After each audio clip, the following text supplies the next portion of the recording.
Salut la team, bienvenue sur la chaîne. Ici on parle foot sans filtre avec des analyses qui vont droit au but. Aujourd'hui, on va vous servir un double choc qui va vous scotcher à l'écran.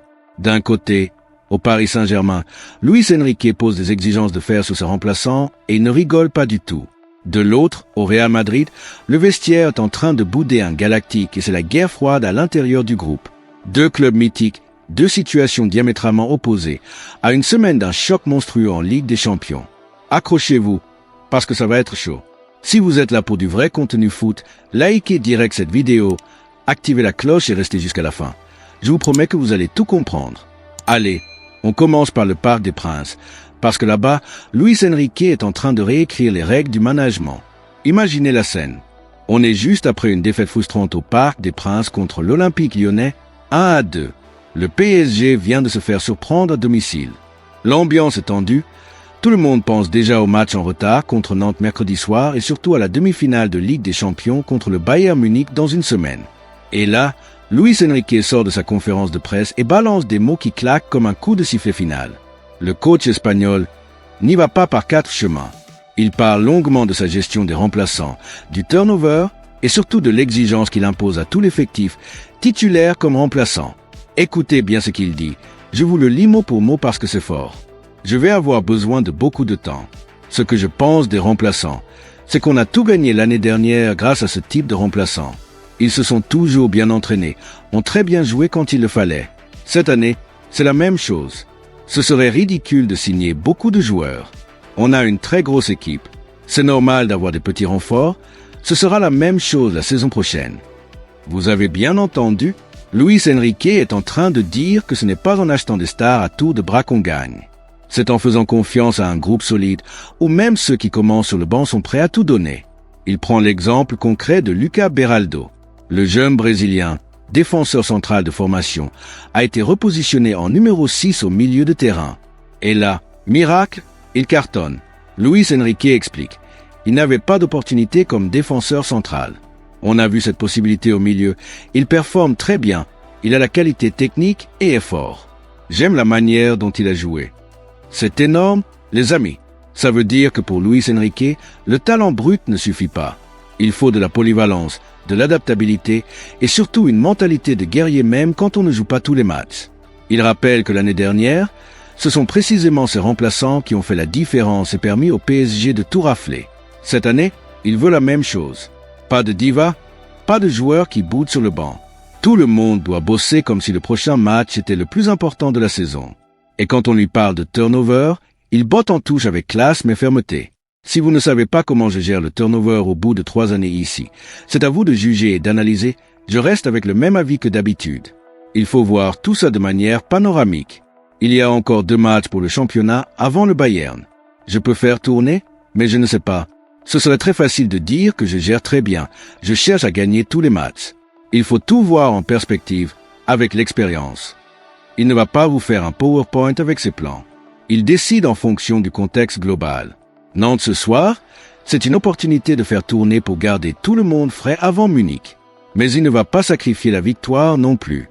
L'objectif est clair, gagner le match, point barre. Demain, il choisira la meilleure équipe possible. Et puis il y a le cas Lucas Chevalier, l'international français, sur le banc depuis le 23 janvier, pourrait enfin retrouver du temps de jeu ce soir. Mais Luis Enrique refuse d'en parler. On a l'objectif clair de chercher à gagner le match, c'est le plus important. Demain, on va décider de ce qui sera la meilleure équipe pour ce match. Réponse mercredi soir. Certains remplaçants vont avoir l'occasion de marquer des points énormes pour la suite de la saison et surtout pour la demi-finale contre le Bayern. Parce que oui, dans une semaine, c'est l'Allemagne, le Allianz Arena et une équipe du Bayern qui n'attend que ça pour vous punir si vous n'êtes pas à 100%. Ce discours de Luis Enrique, c'est du management à l'ancienne mais ultramoderne en même temps. Il valorise le collectif, la concurrence saine, l'exigence quotidienne à l'entraînement. Il dit clairement, on ne va pas signer 5 à 6 joueurs cet été. On a déjà une très grosse équipe. On va juste faire des petits renforts ciblés. C'est une claque pour tous ceux qui rêvent d'un mercato galactique à Paris. Et franchement, après 3 ans à Paris, il sait de quoi il parle. Il a vu des joueurs qui étaient sur le banc devenir décisifs. Il a vu des jeunes comme Beraldo se révéler à un nouveau poste. Il mise sur la profondeur d'effectifs plutôt que sur les égos. C'est exactement ce qu'il faut pour tenir sur tous les fronts. Ligue 1, Coupe de France et surtout cette demi-finale de Ligue des Champions qui arrive à grands pas. Ce soir contre Nantes, les Canaries sont en grande difficulté, mais le PSG ne doit pas se relâcher. Une victoire et le titre se rapprochent un peu plus. Mais dans la tête de Luis Enrique, il y a déjà le Bayern. Et pour battre les Bavarois, il aura besoin de tout le monde. Titulaire ou remplaçant. C'est ça, la grande force qu'il est en train de construire. Mais pendant que le PSG construit une machine collective où même les remplaçants sont exigés au plus haut niveau de l'autre côté des Pyrénées, au Real Madrid, c'est l'exact inverse qui se passe. Le vestiaire est en feu. Et le problème porte un nom, Vinicius Junior. Accrochez-vous, parce que ce qu'on va vous raconter maintenant, c'est du lourd. 2 salles, 2 ambiances. On passe du Parc des Princes au Santiago Bernabéu. Ce soir, le Santiago Bernabéu va vivre une soirée émotionnellement très chargée. D'abord, la fierté et la joie pour célébrer les U19 qui ont été sacrés hier en Youth League, la Ligue des champions des jeunes. Applaudissements, trophées, et puis, juste après, l'effectif professionnel va entrer sur la pelouse pour la première fois depuis l'élimination en Ligue des champions face au Bayern Munich la semaine dernière. Et là, la presse sportive espagnole s'attend à des sifflets. Parce que cette saison du Real Madrid est une catastrophe pour un club de ce standing. Le titre en Liga semble promis au Barça. Une saison blanche qui fait mal. Surtout quand on regarde le niveau des joueurs et les investissements massifs faits sur eux, que ce soit en transfert ou en salaire. Parmi ces galactiques, il y en a un qui cristallise toutes les tensions, Vinicius Junior. Le Brésilien vit une saison très étrange. Pendant la première partie de la saison, sous les ordres de Xavi Alonso, arrivé à la tête de l'équipe, il n'était même pas jugé indispensable. Kylian Mbappé était devenu le leader incontesté. Une situation très difficile à vivre pour Vini Junior, qui s'est pris le bec à plusieurs reprises avec l'ancien coach du Bayer Leverkusen. Après le départ de Xavi Alonso en janvier, Vinicius a retrouvé des couleurs sous les ordres d'Álvaro Arbeloa. Le coach intérimaire l'a chouchouté comme jamais. Les 2 hommes entretiennent une relation excellente. Et ça commence à faire jaser très fort dans le vestiaire madrilène. Selon Mundo Deportivo, le groupe est frappé par cette complicité entre Arbeloa et Vinicius. Le Brésilien est devenu intouchable. Depuis l'arrivée d'Arbeloa, il n'a manqué qu'un seul match, contre Valence, à cause d'une accumulation de cartons jaunes. Un investissement qui est une réussite sportive, oui, mais humainement, au sein de la Casablanca, tout le monde n'est pas d'accord. Le vestiaire n'en peut plus de Vinicius Junior. Le groupe est exaspéré par son comportement, notamment sur le terrain, contre les adversaires, contre lui-même et même contre ses propres coéquipiers. Mercredi dernier à Munich, Vini Junior s'en est pris ouvertement à Jude Bellingham. « Qu'est-ce que tu veux ? Ferme-la !» Un échange qui en dit long sur la tension qui règne dans le groupe. Vinicius, sous contrat jusqu'en 2027, n'a toujours pas prolongé. C'est un dossier prioritaire pour Florentino Pérez. Mais du côté des coéquipiers et même de certains supporters, on commence à réclamer son départ.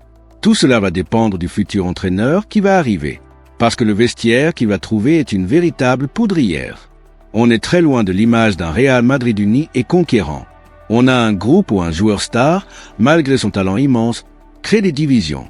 On a des tensions qui s'expriment ouvertement sur le terrain. On a un coach intérimaire qui protège un joueur au point de créer des jalousies. Et on a une saison qui part en vrille malgré des talents exceptionnels. C'est ça la réalité du Real Madrid en ce moment. Pendant que Luis Enrique au PSG mise sur le collectif et la concurrence saine, le Real, lui, gère une crise interne qui pourrait bien exploser au grand jour. Voilà les amis, on a fait le tour de ces 2 actualités brûlantes. Quelle leçon en tirer ? Le foot d'aujourd'hui, ce n'est pas seulement une question de talent. C'est aussi une question de management, de mentalité et de cohésion. Le PSG semble avoir trouvé la bonne formule pour aller loin.